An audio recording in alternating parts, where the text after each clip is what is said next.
Segment vedette du mobilier grand public, la laiterie est en pleine effervescence. Les taux de croissance de ce marché ne disent d'ailleurs pas autre chose. Après une hausse de 4 et 5,5% en 2015 et 2016, son chiffre d'affaires devrait encore rester sur sa lancée d'ici à 2019.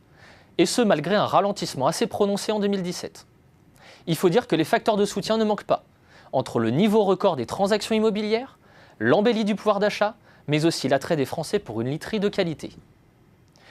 Ce marché conserve d'ailleurs un important potentiel de croissance, lié au fait que les Français renouvellent bien moins souvent leur literie que leurs voisins européens. Bref, ce marché va continuer de profiter d'un phénomène de rattrapage. Les opérateurs l'ont bien compris en se bousculant au portillon. C'est d'autant plus vrai que ce segment, en pleine expansion, génère aussi des marges confortables. Dans ce contexte, la menace de saturation plane sur le marché. Après l'arrivée en grande pompe de Darty et Habitat en 2016, Casper a déboulé en mai dernier avec ses matelas roulés. L'Américain est ainsi venu gonfler les rangs des startups du bed-in-box, le phénomène marketing du moment. Au même moment, Conforama, le premier vendeur de matelas en France, a annoncé le lancement d'une enseigne de literie premium pour 2018. En somme, la pression n'a jamais été aussi forte sur les chaînes de literie.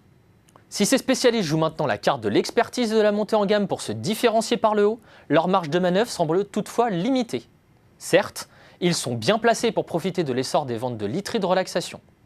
La percée des ventes de matelas grande taille de plus de 160 cm de large joue également en leur faveur.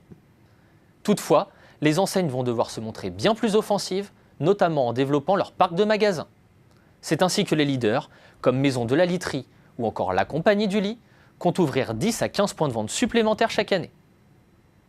Les enseignes devront aussi toujours plus se positionner comme des experts du sommeil pour contrer les offensifs prix de la grande distribution.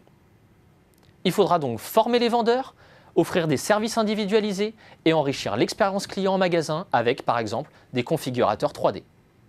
Reste aux spécialistes à se développer dans le digital car leur présence sur Internet reste encore très limitée.